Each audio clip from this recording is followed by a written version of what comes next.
The empty streets of Omaruru were filled with the sounds of traditional chanting and horse hooves clopping on the tarred road, echoing miles through the streets early up on sunrise.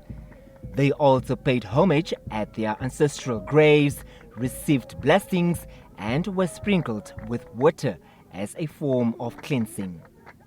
The first Ombara of the Derewa Traditional Authority, Christian Wilhelm Derewa, who died in November 1886, is also buried here. The White Flag Day is a way of celebrating glorious heritage, culture, and traditions. We have got to do things differently from our forefathers. So that one day history will say we did this and that. Our present generation. Each generation makes its own history.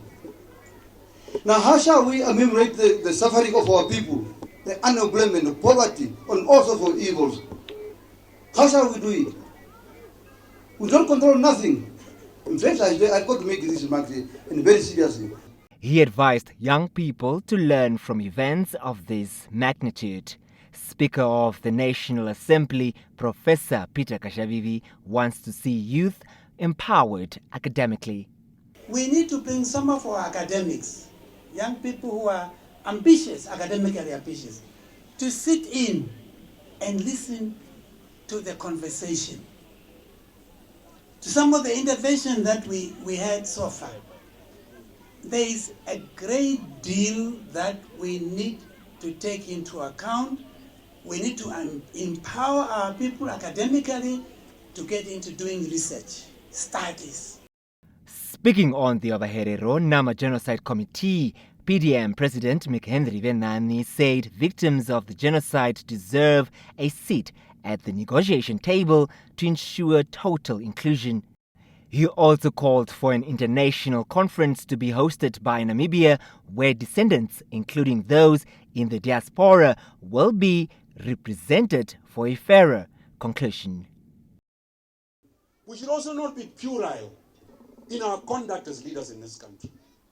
Every human being that has played a particular role, if it is good for the country, recognize it as such. We shouldn't be people that are childish to argue who started what, who did what, who did what. We all know. One cannot deny that history. Paramount Chief Omaruru pioneered the genocide. Nobody takes away from him. We shouldn't try to even take away from him. He has started it way before independence. After independence, he pioneered it. Professor Kerina, Katuti Rakaul, and many others.